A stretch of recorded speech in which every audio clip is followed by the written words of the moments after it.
everyone. This is Randy, and this is my entry into a thread entitled The Worst Idea for a Thread Ever, which is a thread by Rob Walker.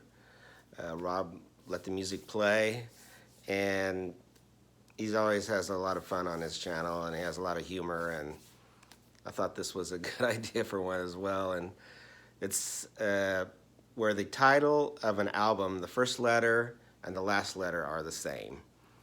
And I've only seen Rob's, so I haven't seen the other people that are participating, so hopefully I won't have some of the same ones, but we'll see.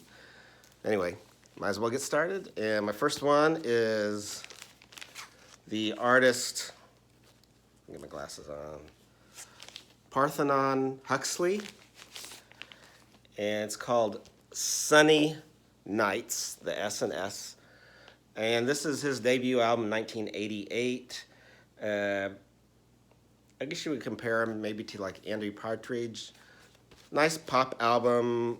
I think Buddha may have got a little bit of play. Guest host for the Holy Ghost is a pretty good one too. He's kind of infamous for being the replacement for Jeff Lynne in the ill-fated Electric Light Orchestra Part 2. Anyway, Parthenon Huxley, Sunny Nights. Next is by Cat Stevens, Teaser and the Fire Cat. Maybe his best album. It's got some good hits on there.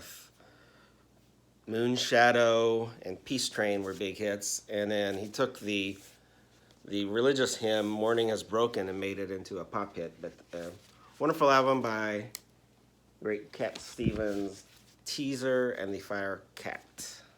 Next we have Neil Young with Crazy Horse and his second album, Everyone Knows This Is Nowhere, with the E's. This came out in '69. A lot more guitar heavy than the first album, with the hit Cinnamon Girl and the great Cowgirl in the Sand. But Everyone Knows This Is Nowhere. Next I have Mick Jagger, solo album, She's the Boss. I think his solo albums get kind of maligned, but I like them. He had some people like Herbie Hancock and Pete Townsend and others helping him on this one. And there's the song Just Another Night that I think is pretty good. And the ballad Hard Woman.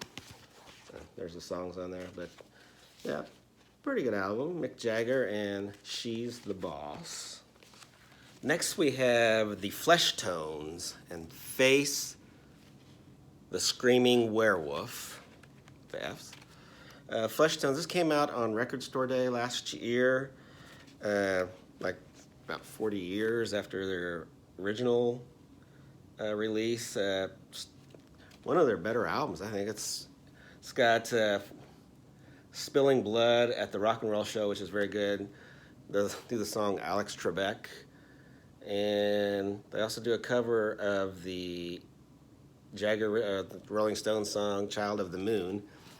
But they were kind of known for their garage rock sound, a little punkish. They played on Andy Warhol's MTV show.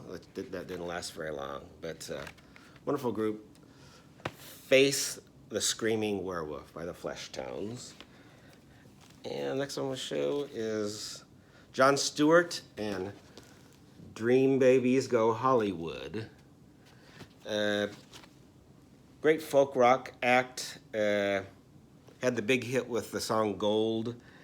And he got a lot of help on this one. He's got like Phil Everly of the Everly Brothers, Nicolette Larson, Linda Ronstadt, Wendy Waldman.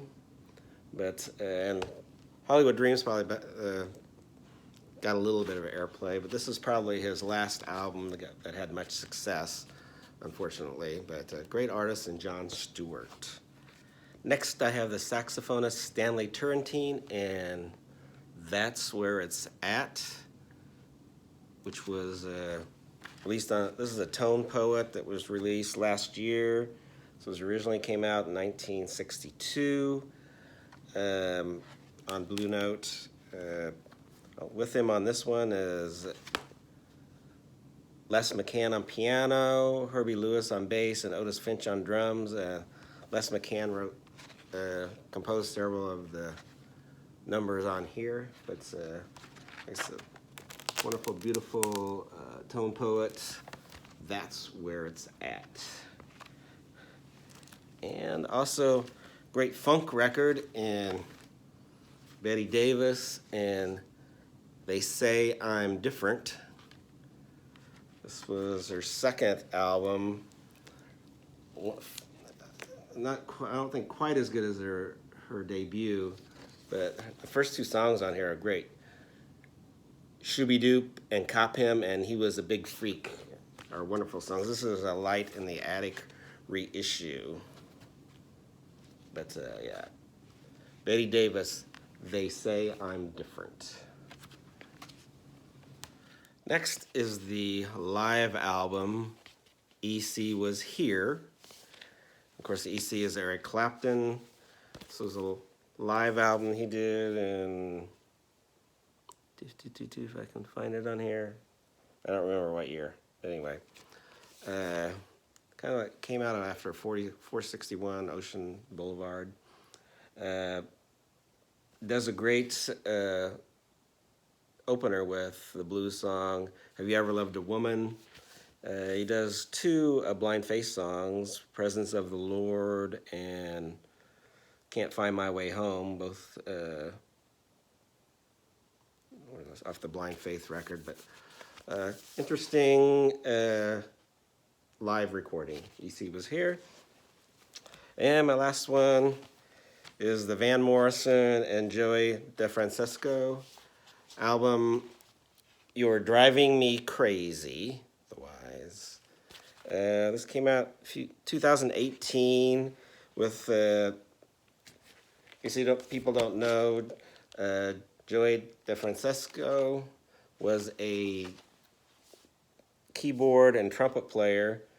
Shows him right there playing the trumpet, but does organ mostly, I think, on this one. I guess he plays trumpet some on here too, but it's a bunch of standards, blues standards and jazz standards and reworkings of his own songs on here. No new originals on here, but still a very good album. Really like his reworking of Goldfish Bowl. He does the Cole Porter song, Miss Otis Regrets, really good version of that, and Hold It Right There, a really good version of that Eddie Cleanhead Vincent song. And his reworking of The Way Young Lovers Do, he even makes it jazzier than on the Astro Weeks album. But wonderful recording by Van Morrison and Joey DeFranco. You Were Driving Me Crazy. And thanks, Rob, for starting this thread. The worst thread ever. I thought it was pretty good, though, actually. And thanks, everyone, for watching.